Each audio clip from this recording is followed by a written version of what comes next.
السلام عليكم خويا، شكون راكم بخير على خير بأحسن الأحوال إن شاء الله. المهم خويا فيديو جديد كيف العادة.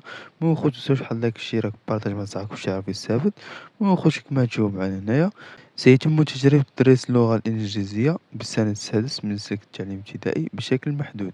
المهم خويا راه قالك غادي يجربوا يدرسوا اللغة الإنجليزية للسنة السادس ابتدائي، يعني بشكل محدود على مستوى أكاديمية جهوية التربية والتكوين لجهة الضريبة 16 انطلاقا من الدخول المدرسي المقبل 2024-2025. هو خويا راه قالك العام الجاي إن شاء الله غادي يحاولوا يديروا التدريس ديال اللغة الإنجليزية غير الجهة ديال الضريبة 16، وغادي يشوفوا إلا كانوا غادي يعموها راه غادي يديروا شي بال آخر باللي غادي تولي عامة.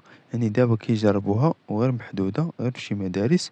المهم خوت هدا ما كان في لا فيديو، نتمنى نكونوا استفدتوا. متنساوش واحد لايك وشير بارطاج مع صاحبك. المهم بيس ليكم، نتلاقاو في فيديو جديد.